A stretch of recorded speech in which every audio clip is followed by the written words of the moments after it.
Hi everyone, welcome to my channel. So 2nd April Liberation Day అని చెప్పేసి వాళ్ళు make US great again అని చెప్పి నినాదంతో వాళ్ళు ట్రంప్ హ్యాస్ 185 కంట్రీస్ మీద రకరకాల పర్సంటేజ్తో టారిఫ్స్ అయితే వేశారండి. ఎక్కువగా చైనా మీద మనకి ఎక్కువగా కనిపిస్తున్నాయి.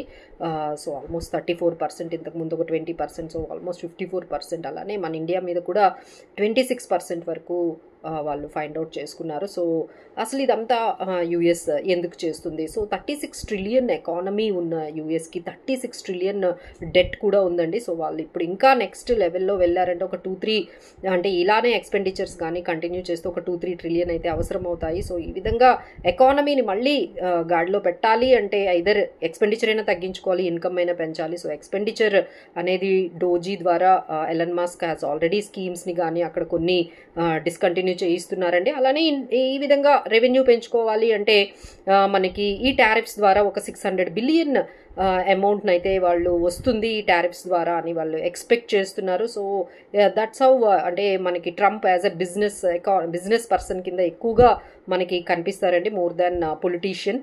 సో ఆ విధంగా ఆయన ముందుకు వెళ్తున్నారు. సో ఈ టారిఫ్స్ అన్ని అనౌన్స్ చేసిన తర్వాత కొన్ని కంట్రీస్ అయితే ఆల్మోస్ట్ మేము మీ మీద ఎటువంటి టారిఫ్స్ వెయ్యమని వెనక్కి వెళ్ళాయి. కొన్ని అయితే మేము అంటే ఇండియా లాంటి కంట్రీస్ అయితే నెగోషియేషన్ స్టార్ట్ చేద్దాము, ఏ ప్రోడక్ట్స్ మీద ఎంతవరకు తగ్గించాలి అనేది మేము నెగోషియేషన్స్ ఆలోచించి చెప్తా ఉంటున్నాయి. బట్ చైనా లాంటి కంట్రీస్ అయితే ఇమ్మీడియట్గా 34% బ్యాక్ టు బ్యాక్ వాళ్ళు కూడా టారిఫ్స్ని అయితే అనౌన్స్ చేసేసారు. సో ఇవంతా మనం చూసుకున్నట్లయితే గ్లోబల్ ట్రేడ్ అనేది బాగా డిస్టర్బ్ అవుతుందండి. సప్లై చైన్ అయితే బాగా డిస్టర్బ్ అవుతుంది. Especially specific companies, specific sectors బాగా డిస్టర్బ్ అవుతున్నాయి. సో దానివల్ల గ్లోబల్ మెల్ట్ డౌన్ అయితే కనిపించింది.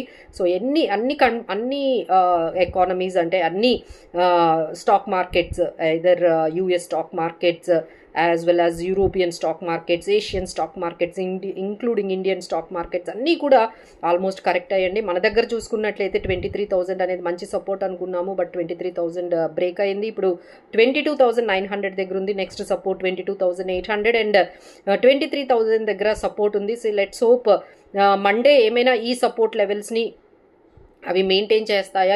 ఇవి కానీ బ్రేక్ అయ్యాయి అంటే నెక్స్ట్ లెవెల్ కుడ్ బి 22,500, 550 దగ్గర మనకి నెక్స్ట్ సపోర్ట్ ఉందండి. So everyone has to make some strategy, make some process. అది మనకి ఏది సూటబుల్ అవుతుందో అదే చేయండి. వాళ్ళు ఏం చేశారు మేమేం చెప్తున్నాం కాదు, మీరు కస్టమైజ్డ్గా, మీరు పర్సనలైజ్డ్గా మీరు ఎలాంటి డెసిషన్స్ మీకు బాగుంటాయి అనేది మీరు ఆలోచించి ఐదర్ ఎలాంటి స్కీమ్స్లో మనం ఎంటర్ అవ్వాలి, ఎలాంటి మ్యూచువల్ ఫండ్స్లో పెట్టుకోవాలి, ఎలాంటి స్టాక్స్ని మనం మెయింటైన్ చేయాలి, ఇవన్నీ కూడా ఒక పర్సనలైజ్డ్ డిస్కషన్స్ ద్వారా ఎక్స్పర్ట్స్తో ద్వారా మీరు లేదంటే మమ్మల్ని అయినా మీరు కన్సల్ట్ చేయొచ్చు. So that we can tell you ఎలాంటి స్టాక్స్, ఎలాంటి మ్యూచువల్ ఫండ్ స్కీమ్స్ మెయింటైన్ చేయాలి, ఈక్విటీలో ఇప్పుడు ఎంటర్ అవ్వాలా, లేదు ఎగ్జిట్ అవ్వాలా, ఏ స్టాక్స్లో ఎగ్జిట్ అవ్వాలి, ఏ స్కీమ్స్ నుంచి ఎగ్జిట్ అవ్వాలి, ఇంకా మనీ ఉంది అంటే ఈ స్టాక్ ఇప్పుడు ఇంకా మార్కెట్లో పెట్టొచ్చా, ఇంకా పడిపోతుందా మార్కెట్ అనే దానికైతే ఇప్పటి నుంచి అయితే మీరు నెమ్మదిగా స్టార్ట్ చేయొచ్చండి. మార్కెట్లో అమౌంట్ అనేది పంప్ చేయడం 22,000, 23,000 లెవెల్ దగ్గర కొంత మీరు amount, example if you have 10 lakhs అనుకోండి, ఒక 2-3 lakhs అనేది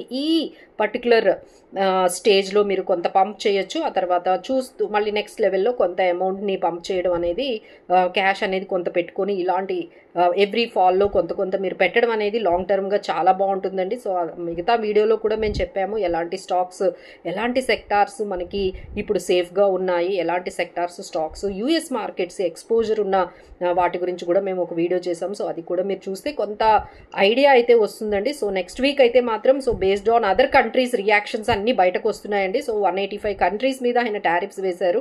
సో ఒక్కొక్క కంట్రీ నెమ్మదిగా వాళ్ళ పొజిషన్ అనేది, వాళ్ళ స్ట్రాటజీ అనేది చెప్తూ ఉన్నారు. సో దాన్ని బట్టి మార్కెట్స్ అనేవి గ్లోబల్ మార్కెట్స్ మీద ఇప్పుడు ఎంటైర్ ఇండియన్ మార్కెట్స్ మనకి బేస్ అయి ఉన్నాయండి. సో గ్లోబల్ మార్కెట్స్ ఈ విధంగా వాల్టిలిటీ ఉన్నంత వరకు మన ఇండియన్ మార్కెట్స్ కూడా ఈ విధంగానే ఉంటాయి. So let's track the global markets and find out the varies we can hold it. But ఇప్పటి వరకు అయితే ఈ వీక్ వరకు మనము 22,500, 23,000 ఈ రేంజ్లో అయితే నెక్స్ట్ వీక్లో మనం చూడొచ్చండి. So thanks for watching.